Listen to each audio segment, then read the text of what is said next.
There's a real academic paper published on ArXiv by researchers at Kyushu and Kyoto University that found transaction graph topology in XRP's network carries real predictive signal for price anomalies. That's genuinely interesting and it's genuinely real. What's not real anymore is the claim that XRP is the only legal commodity in crypto because the SEC and CFTC's joint classification this March named 16 assets, not one. Let's separate the two. This isn't financial advice, just educational content. Do your own research before making financial decisions. If this kind of breakdown is useful, hit like. It helps the channel reach more people. Let's start with the research paper because it's the most substantive thing here and it deserves to be read on its own terms rather than through a secondhand AI summary of it. The paper is titled Anomaly Prediction in XRP Price with Topological Features, authored by Ilya Donhauser, Pierluigi Cesana, Tomoyuki Shirai, and Yuichi Ikeda, affiliated with Kyushu University and Kyoto University. It was submitted to arXiv in March 2026 with a revised version posted later that month. It's a real, citable, peer-reviewable academic preprint, not a vague reference to some guys who did a research paper. Here's what it actually does, stated plainly. The researchers built a model to forecast XRP price dynamics, specifically focused on predicting atypical or anomalous price movements, meaning sudden surges or drops that deviate from normal trading patterns.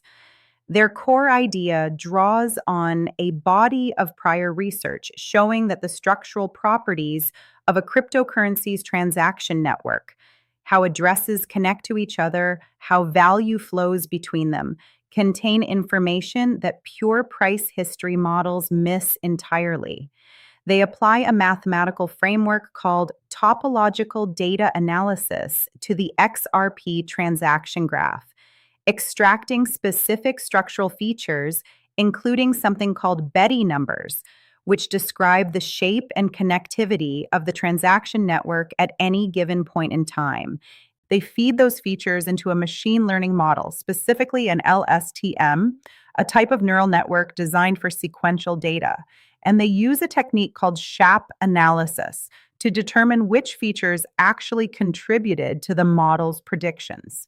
Their result, stated in their own abstract, the topological structure of XRP's transaction graph encodes meaningful information about price dynamics, especially during periods of anomalous behavior, and this information can be used to build a more competitive prediction model for those anomalies than models relying on price history alone.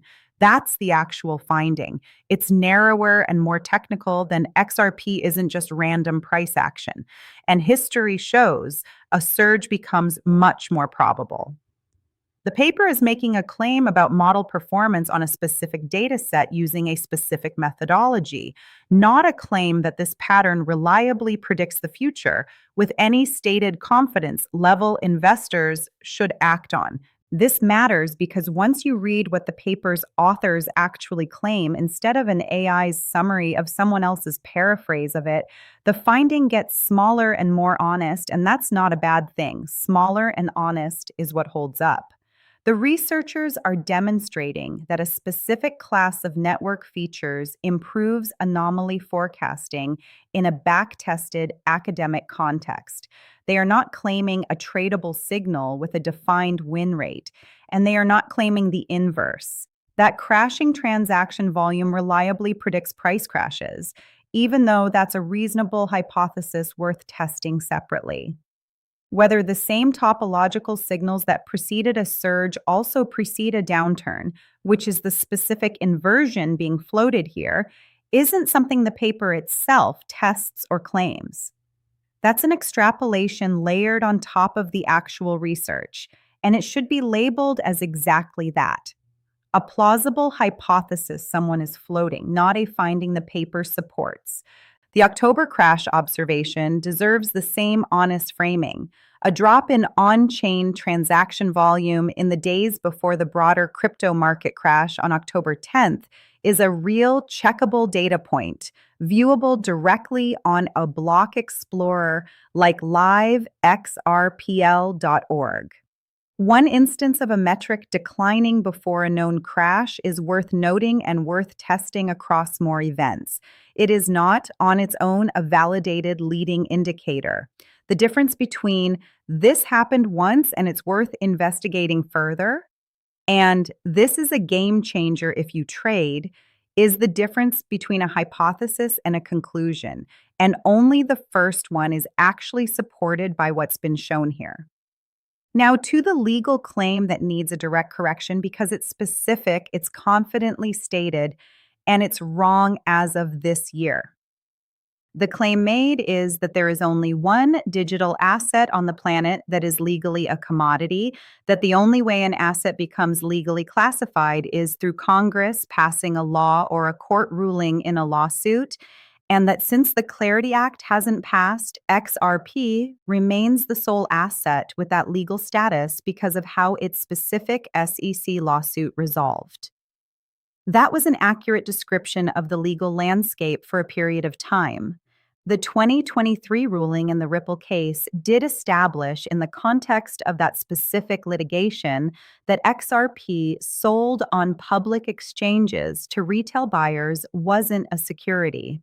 But the broader legal landscape changed substantially this year, and it changed through exactly the second mechanism the claim itself describes: regulatory action, not just litigation. On March 17, 2026, the SEC and CFTC jointly issued an interpretive framework formally classifying digital assets as commodities, covering 16 assets total, including XRP, Bitcoin, Ethereum, Solana, and Cardano. This followed a memorandum of understanding the two agencies signed 6 days earlier, specifically to resolve jurisdictional overlap on digital asset oversight.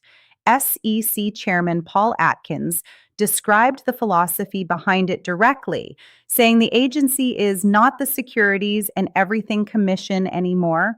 Ripple's chief legal officer, Stuart Alderoty, responded to the classification by noting it confirmed what Ripple had argued from the start, that XRP is a digital commodity, with the CFTC now holding primary jurisdiction over its spot markets. So the claim that XRP is the only legal commodity in existence right now simply doesn't hold up against this year's regulatory record. It might have been true to say in early 2025 that XRP was the only asset to have won that classification through litigation specifically. It is not true to say it today because a joint federal framework has since extended that same classification to 15 other assets through regulatory action, which is precisely the second path the original claim itself acknowledged as legitimate. The interesting question this raises isn't, is XRP uniquely special? It's, why did regulators choose to resolve this for 16 assets at once rather than asset by asset? And that's a more useful question to actually sit with than the inflated version of the claim. Now, let me give credit where the rest of this conversation deserves it, because several of the people quoted here are making real, substantive arguments worth hearing on their own terms, separate from the price speculation.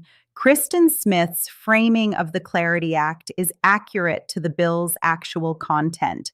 She specifically pushes back on the idea that the legislation is deregulatory, pointing out that it creates new consumer protections and new tools for law enforcement, filling regulatory gaps rather than removing oversight.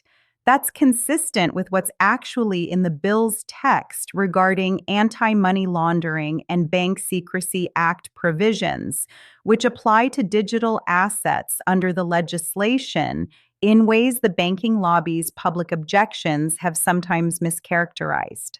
The CBDC and stablecoin privacy discussion between the two commentators is a genuine and substantive policy debate, clearly presented as personal opinion and analysis rather than reported fact, which is the right way to handle it.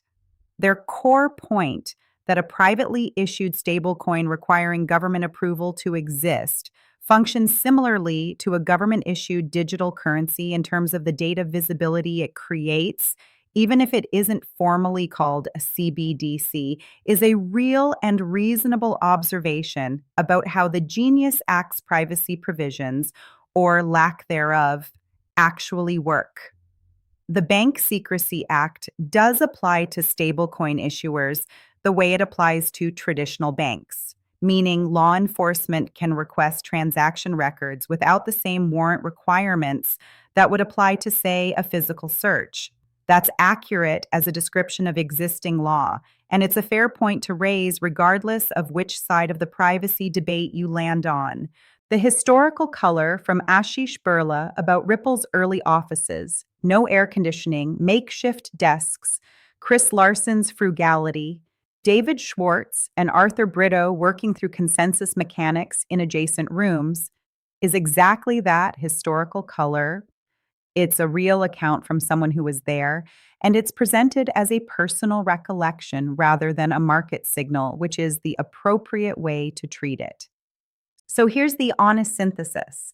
There's a real, citable academic paper from researchers at two respected Japanese universities showing that topological features of XRP's transaction network improve anomaly forecasting in a back-tested model, a genuinely interesting and legitimate piece of research, though its actual claims are narrower than history shows.